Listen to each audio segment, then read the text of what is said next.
नमस्कार दोस्तों। बात करेंगे पर्यावरण के महत्वपूर्ण 100 प्रश्नों के लिए। ये 100 प्रश्न आपको 2 या 3 वीडियो में मिलेंगे। आज लगभग 30 या 35 प्रश्न डिस्कस करेंगे। इन 30 या 35 प्रश्नों के बाद कल आपको 30 या 35 प्रश्नों का एक वीडियो मिलेगा। इसके बाद पुनः 30 या 35 प्रश्नों का वीडियो मिलेगा। ऐसे ही हम लगातार प्रश्नों को डिस्कस करते रहेंगे। और पर्यावरण में ये मेरा वादा है कि आप 25 नंबर अवश्य पाएंगे। अगर आपको लगे कि आप प्रश्नों के अलावा आप कोर्स को करना चाहते हैं या कोर्स के हिसाब से पढ़ना चाहते हैं, एक एक चैप्टर वाइज पढ़ना चाहते हैं, फिर प्रश्नों को डिस्कस करना चाहते हैं, तो वैसे मिलेगा। लेकिन ये अभी कुछ आपस में जोड़ने के लिए, कुछ इंटरेक्शन करने के लिए ये अभी महत्वपूर्ण है कि हम पहले प्रश्नों को डिस्कस करें। तो शुरू करते हैं। पहला प्रश्न, निम्नलिखित में से कौन सा जैवमंडल का अजैविक घटक है? जैवमंडल के अजैविक घटक की बात करते हैं तो ये है कवक। कवक। अब कोई भी जैवमंडल हो उसमें 2 प्रकार के घटक होते हैं, जैविक और अजैविक। कैसे घटक होते हैं? जैविक और अजैविक। जैविक और अजैविक। जैविक के अंतर्गत सभी उत्पादक, उपभोक्ता आते हैं। अजैविक की घटक के अंतर्गत मृदा है, मिट्टी, जल है, खनिज लवण आदि आते हैं। तो जैविक और अजैविक घटक, इन्हीं दोनों के मिलने से जैविक प्लस अजैविक, इन दोनों के मिलने से ही पर्यावरण का निर्माण होता है। यानी कि इन दोनों के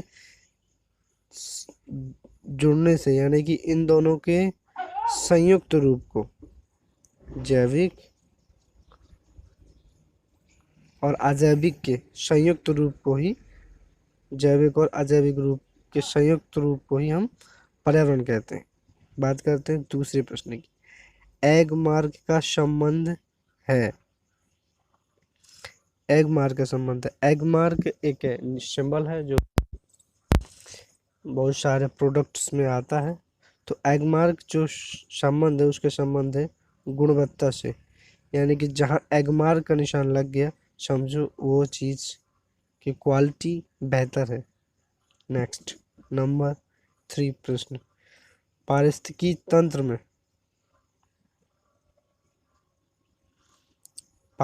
तंत्र में ऊर्जा का मुख्य स्रोत होता है। पारिस्थितिकी तंत्र में ऊर्जा का मुख्य स्रोत होता है मुख्य, यानी कि ऊर्जा। कभी भी किसी भी प्रकार का क्वेश्चन पूछा जा सकता है इससे। ये बहुत ही सिंपल तथा अति महत्वपूर्ण प्रश्न है। ये सूर्य का प्रकाश, यानी कि पारिस्थितिकी तंत्र में ऊर्जा का मुख्य स्रोत क्या है? सूर्य का प्रकाश। क्या है? सूर्य का प्रकाश। बात करते हैं नेक्स्ट, नंबर 4, पर्यावरण की परिभाषा क्या है? पर्यावरण की परिभाषा क्या है?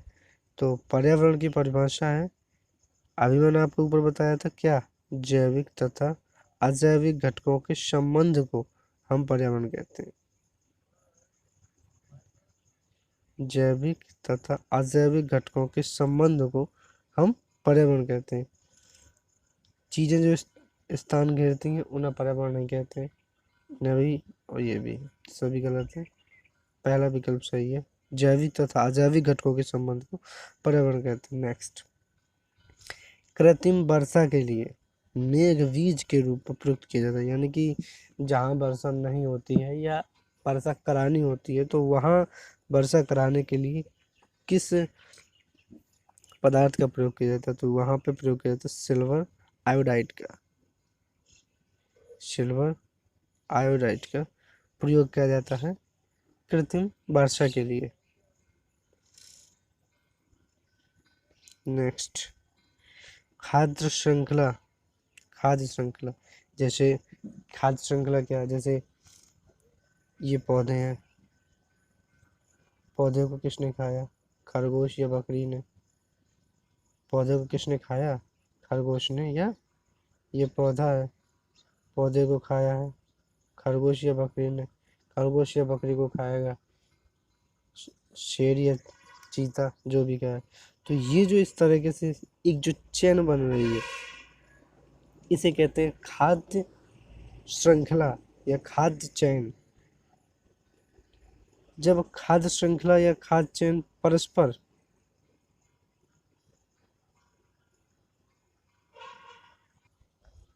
जब खाद्य श्रृंखला या खाद्य चेन परस्पर जुड़ते हैं तो उन्हें खाद्य जाल कहते हैं। यानी कि जब ये घास है, जैसे घास को रैबिट खा रहा है, रैट भी खा रहा है, बकरी भी खा रही है, अब इन सबको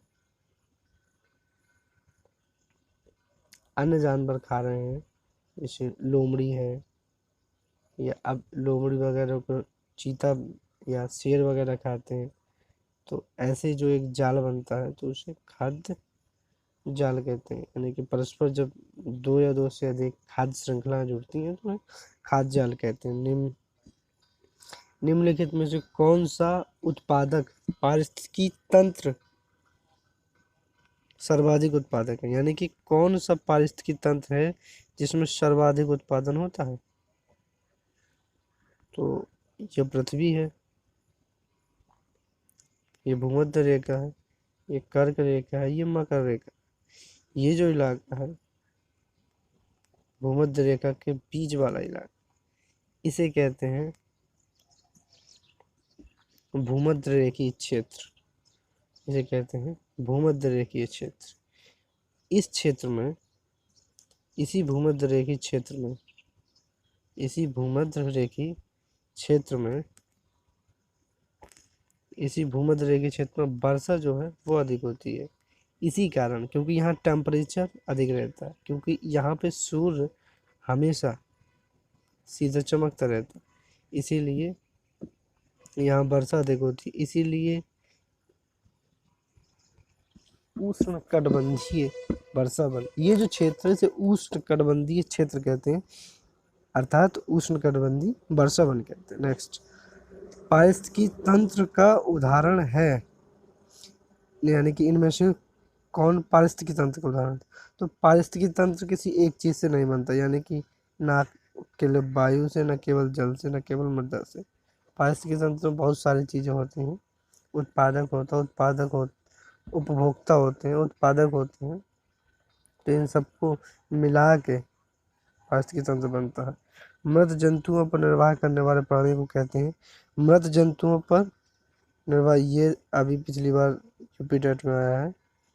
ये इसके व्यंजक कहते हैं, इसके व्यंजक कहते हैं। पृथ्वी का अपमार्जक कौन है? यानी कि पृथ्वी का अपमार्जक, अपमार्जक होते हैं जो सफाई करता होते हैं, तो पृथ्वी का अपमार्जक होते हैं जीवाणु और कवक। पृथ्वी का अपमार्जक कौन है? जीवाणु और कवक। यह पृथ्वी, अगर ये ना हो तो पृथ्वी में जगह जगह गंदगी फैल जाए। ये क्योंकि जीवों को डिकम्पोज करते हैं, जीवों को मिट्टी में मिलाते हैं, इसीलिए ये पृथ्वी की सफाई करता है, ये अपमार्जक कहलाते हैं। निम्नलिखित में से कौन सा जैविक घटक नहीं है? यहाँ जैविक घटक नहीं है, यानी कि अजैविक घटक पूछा गया, तो अजैविक घटक में आएगा मृदा, क्योंकि इसमें भी जीवन है, इसमें भी जीवन है और इसमें भी जीवन है। अजैविक घटक आएगा मृदा। हमारे पर्यावरण में सबसे अधिक सांद्रण किस गैस का है? हमारे पर्यावरण में सबसे अधिक सांद्रण किस गैस का है? तो सबसे अधिक सांद्रण या सबसे अधिक मात्रा की बात होती है तो CO2 होती है 78%, ऑक्सीजन 21%,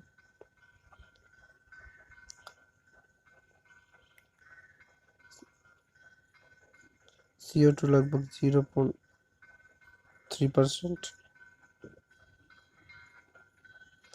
चिपको आंदोलन के प्रणेता हैं, चिपको आंदोलन के प्रणेता है सुंदरलाल बहुगुणा। ये उत्तराखंड से बिलोंग करते हैं या उत्तराखंड के।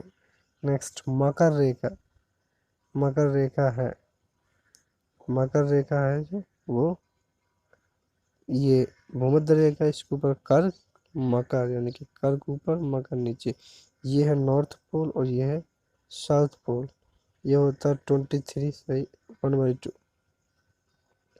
यानी कि 23 साउथ 1/2 साउथ पोल पर मकर रेखा पाई जाती है। सर्वाधिक गर्म ग्रह, सर्वाधिक गर्म ग्रह में शुक्र आता है। अब आप कहेंगे कि नहीं बुध होना चाहिए, बुध सबसे पास है, लेकिन नहीं, शुक्र में CO2 लगभग 95% है। 95% होने के कारण इसमें जो टेम्परेचर आता है, इसमें जो टेम्परेचर आता है वो बाहर जाता नहीं, यानी कि टेम्परेचर आया, अब CO2 की वजह से ये बाहर नहीं जा पाता, इसी कारण इसका टेम्परेचर बढ़ता है, इसीलिए ये सबसे गर्म ग्रह शुक्र है, ना कि बुध। संविधान सभा का गठन किस मिशन के तहत किया गया, यानी कि भारत की जब संविधान बनाने की बात आई थी तो एक मिशन आया था इंग्लैंड की सरकार की तरफ से, उस मिशन को कहते थे कैबिनेट मिशन। 1946 1946 में कैबिनेट मिशन के तहत ही संविधान सभा का निर्माण हुआ है। नेक्स्ट नंबर 17, भारत का पहला राष्ट्रीय पार्क, भारत का पहला राष्ट्रीय पार्क तो ये है जिम कॉर्बेट राष्ट्रीय उद्यान उत्तराखंड, जिम कॉर्बेट राष्ट्रीय उद्यान उत्तराखंड, ये भारत का पहला राष्ट्रीय उद्यान है, 1936 में बना था, पहले इसे हेले राष्ट्रीय उद्यान भी कहते थे। नेक्स्ट नीली क्रांति संबंधित है, ये मछलियों से संबंधित है, नीली क्रांति मछली उत्पादन से। हिमालय पर्वत किस प्रकार का पर्वत है, हिमालय पर्वत जो है ये परतदार चट्टान है, यानी कि फोल्डेड या मतलब परतों परतों में बना हुआ है ये हिमालय पर्वत। इसमें ये प्राचीन पर्वत सही नहीं है, इसमें परतदार पर्वत सही है।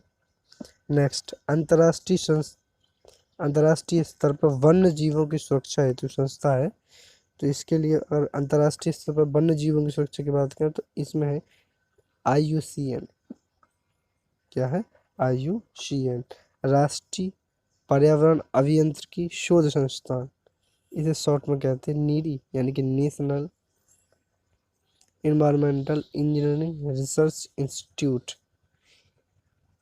इसे याद करने के लिए इसका सही उत्तर है नागपुर, यानी कि नीरी कहाँ है, नागपुर में।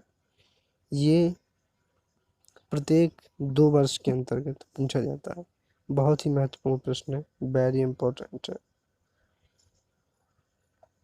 ज़्यादातर लोग गलत कर देते हैं, इसको घुमा फिरा के पूछते हैं। मॉन्ट्रियल प्रोटोकॉल संबंधित है, कुछ सम्मेलन है जो कि हुए हैं, उसमें उसमें एक है मॉन्ट्रियल प्रोटोकॉल। मॉन्ट्रियल प्रोटोकॉल जो है ये ओजोन परत से संबंधित, यानी ओजोन गैस से संबंधित है, इसके संबंध में मॉन्ट्रियल प्रोटोकॉल किया गया था। नेक्स्ट ग्रीन मफलर संबंधित है, जो ये ग्रीन मफलर है इसका संबंध है ध्वनि प्रदूषण से। आपने देखा होगा रोड के चारों तरफ पेड़ लगाए जाते हैं, उसी पेड़ों को हम ग्रीन मफलर कहते हैं।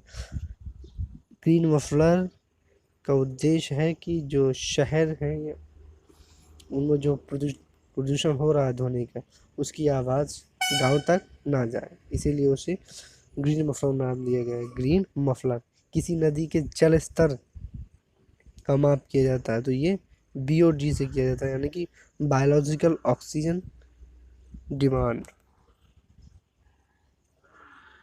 BOD है, यहाँ पे गलत लिखा हुआ है, यानी कि BOD है, ये यहाँ पे गलत लिख गया है, ये BOD है, यानी कि बायोलॉजिकल ऑक्सीजन डिमांड, इसे हम क्या कहते हैं BOD। विकल्प B सही है, लेकिन BOD है, ना कि BDO। डेसिबल निम्नलिखित में से किसे नापने के कारण, यानी कि डेसिबल जो नापा जाता है उसे नापा जाता है ध्वनि ध्वनि की इकाई है, यानी कि ध्वनि को किस में नापा जाता है, डेसिबल में। नेक्स्ट, आर्द्रभूमि दिवस, बहुत ही महत्वपूर्ण प्रश्न है। आर्द्रभूमि दिवस ये मनाया जाता है 2 फरवरी को, यानी कि वेटलैंड डे। कभी कभी पेपर में ऐसे भी लिखा जाता है वेटलैंड डे।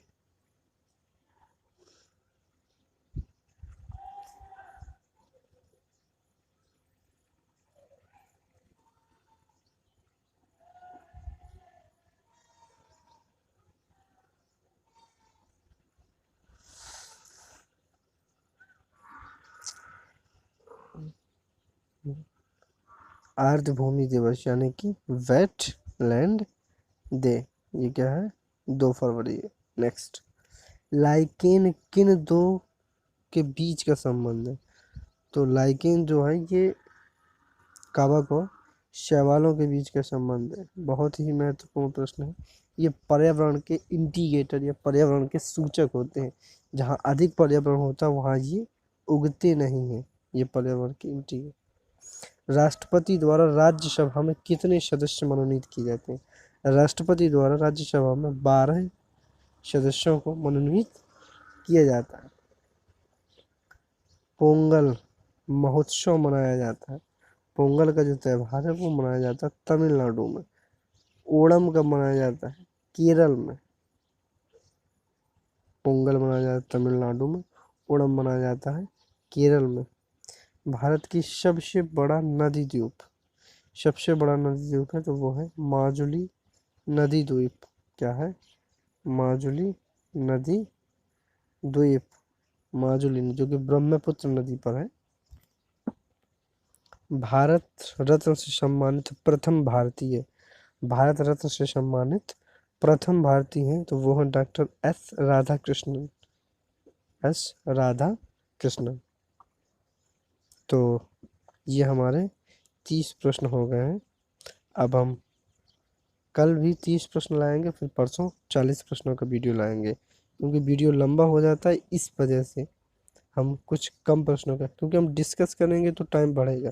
अगर हम प्रश्नों को जल्दी जल्दी करेंगे तो टाइम नहीं बढ़ता। तो ठीक है, मिलते हैं नेक्स्ट वीडियो में, तब तक के लिए धन्यवाद।